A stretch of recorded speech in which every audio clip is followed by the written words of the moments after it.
Amis de Mistral TV, bonsoir. Nous sommes à la Saudade, à Saint-Péray, à une petite encablure de Valence, côté Ardèche. On a traversé le Rhône pour découvrir ce magnifique endroit que nous a donné la possibilité de connaître Maxime Dupuis. Maxime Dupuis, bonsoir.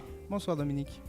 Eh bien, nous sommes là, grâce à toi, puisque tu es le président de cette association Passion Sport Automobile 07, ce 7e rassemblement de voitures historiques, ici même à Saint-Péray. Ah, c'est le 7e cette année.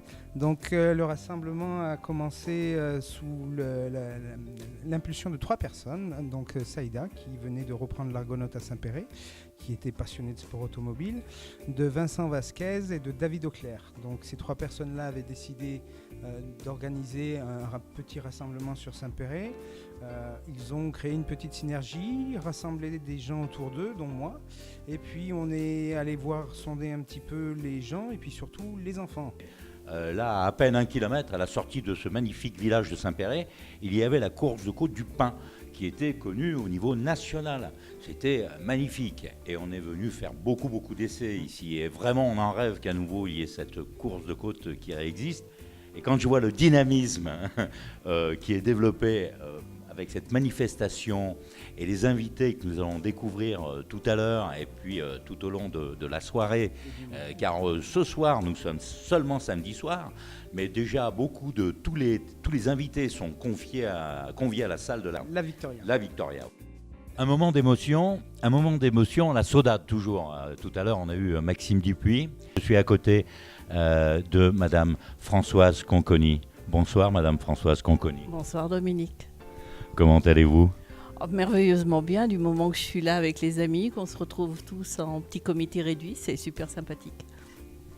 Quelle humilité de venir ici, dans ce petit pays, donner ce bel exemple pour tous les enfants que tu fais rêver encore de partout.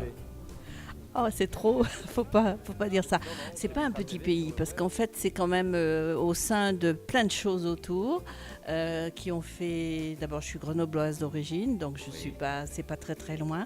Et puis, j'ai fait beaucoup de choses dans mes débuts de compétition, justement dans cette région qui était peuplée de belles spéciales. Dans cette Fiat 131, parce que c'est pas seulement cette voiture, mais cette voiture, c'était vraiment quelque chose d'incroyable dans tous les sens du terme. Comment ça se passait dans cette voiture, dans ces spéciales ardéchoises où on est quasi en Corse, où il ne faut pas arrêter de tourner le volant? C'était certainement la voiture que j'ai connue la plus difficile, la plus dure, mais en même temps c'est certainement celle qui m'a laissé les plus forts souvenirs, justement parce que c'était dur, c'était physiquement dur, c'était vraiment un combat permanent avec une voiture qui était un vrai camion et il fallait vraiment se battre, les temps fallait les chercher et ce combat-là, franchement, moi m'a fait vibrer. Je crois que j'ai vécu mes grands moments les plus forts, je pense que je les ai vécus dans cette voiture. Tu nous as donné beaucoup de plaisir, tu nous en donnes encore. Là maintenant, tu fais du rallye un petit peu historique. Oui, j'essaye de faire un petit peu du rallye historique, de la régularité. C'est pas un domaine où j'excelle malheureusement. J'y viens, je m'améliore, mais bon, j'aime toujours la vitesse, donc j'essaye de toujours faire des rallyes de compétition, de faire du VHC, parce que vraiment là, je suis plus dans mon élément, je suis dans ma peau, je suis dans ce que j'aime, et je ressens les vibrations que malheureusement je n'ai pas en régularité. Mais la régularité, c'est passionnant aussi, c'est un monde à découvrir et à apprendre. Mais j'ai encore beaucoup de boulot. J'ai Sébastien qui me regarde, lui, il est très fort et moi, je ne le suis pas. Merci Biche d'être là. Comment allez-vous ? Eh bien, le mieux possible. Cette année, du WRC ? Je ne sais pas trop, non. Je dois faire un rallye à Prague là, au mois d'avril. Et après, je dois faire un autre rallye avec toujours mon amie Catherine Labbé. Et après, je pense qu'on va peut-être faire quelques rallyes de voitures électriques. En tout cas, Biche championne du monde en 73 ? C'est tellement vieux, arrêtez de me dire ça quand même. Ah mais attends, je veux dire, avec Jean-Claude Andruet. Eh bien, bien sûr, oui, toujours. Et quelle auto à ce moment-là ? Une Alpine, je crois. Oui, Alpine Groupe 4. Exactement. En plus, pas du tout destiné à cette carrière. Ah non, moi je faisais mes études d'huissier de justice, donc c'était pas tout à fait pareil. Oui, non, c'est sûr que lorsqu'on a mis la main dans l'étrier, le pied plutôt dans l'étrier, c'est un peu dur de s'arrêter. C'est pour ça que j'ai toujours beaucoup de plaisir à refaire quelques rallyes de temps en temps. Bonsoir Sébastien Scholl, Bonsoir. un champion du monde. 2 fois champion du monde, Oui, exact. Oui. 2 fois champion du monde en énergie alternative. À l'époque, ça s'appelait comme ça, oui. Maintenant, ça s'appelle C'est les énergies nouvelles, même ça, je crois que ça a même encore changé de nom. En plus, tu as gagné le rallye Monte. Alors, tu as gagné le rallye Monte Carlo en énergie alternative. Oui, exact. Tu l'as gagné en historique, Ah, voilà.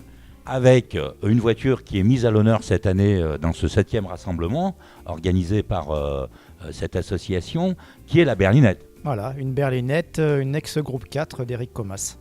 qui avait, elle, par contre, il me semble, gagné en compétition le Tour de Corse, le Tour Auto, Angoulême et le Paris-Nice. Sébastien, explique-nous un petit peu, là, cette année, ça fait 2 années déjà donc, que tu roules avec le même pilote. Alors là, qui, pour le coup, est un pilote de course. Oui, c'est un ancien pilote de course, c'est toujours un pilote de course. Et de temps en temps, c'est bien qu'il soit pilote de course. Dans les Charassons, par exemple, cette année, c'était pas mal.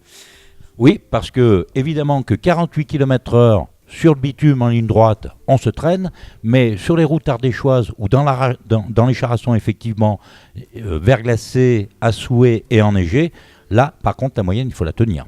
Voilà, c'est très facile à tenir sur des routes faciles. Le problème, c'est qu'au bout d'un moment, forcément, on tombe sur des épingles ou des choses comme ça. Et d'un seul coup, là, il faut devenir pilote et savoir, dans les épingles, il faut tenir 48, 49 de moyenne. Et ce merveilleux pilote s'appelle comment déjà ? Raymond Durand. Raymond Durand, avec une très belle, magnifique Opel Kadett GTE. Voilà, exact, et qui marche très bien. Ouais, c'était une voiture mythique. En tout cas, à tout à l'heure, dans cette soirée. Et puis je pense qu'on va bien arriver à le rencontrer, ce pilote là-bas à la salle La Victoria. À tout à l'heure, Sébastien, merci d'être là. À tout à l'heure. Michel Roissard, bonsoir. Bonsoir. Pour Mistral TV, Michel Roissard a une carrière incroyable de copilote. Encore une fois, une personne humble. Les grands moments, et puis pour finir, champion du monde. Oui, champion du monde, mais il y a longtemps. Non, mais c'était il y a hier, mais champion du monde. Donc, donne-moi la catégorie, dis-nous tout, Michel. Alors, champion du monde en 90 avec Alain Oreille, groupe N, à l'époque où il y avait dans les groupes A Didier Auriol, Carlos Sainz, etc. R5 GT Turbo. R5 GT Turbo, une année fabuleuse. Sur cette voiture, quelque part magique, cette R5 GT Turbo, mais ô combien difficile. Ô combien difficile, surtout d'ailleurs pour les mécanos, parce que quelquefois on leur ramenait la voiture dans des conditions un peu particulières. Ouais. Et je crois que la vraie performance en 90, c'est peut-être pas nous, c'est l'équipe technique, parce qu'ils nous ont remis plusieurs fois la voiture en état dans des délais très courts, parce que c'est quand même pas une voiture qui est faite pour aller faire l'Agropole, pour aller faire le Côte d'Ivoire. Pas du tout. Et on a toujours réussi à aller au bout, et je crois que c'est eux qui sont vraiment les champions du monde. Merci, mais bon, on te reconnaît bien là, Michel. Michel Roissard, tu as bien mérité de rouler avec ce merveilleux homme d'Alain Oreille. Là aussi, ça devait quand même être quelque chose. Ah, c'était quelque chose, c'était un niveau de pilotage tout à fait intéressant, c'était une expérience fabuleuse.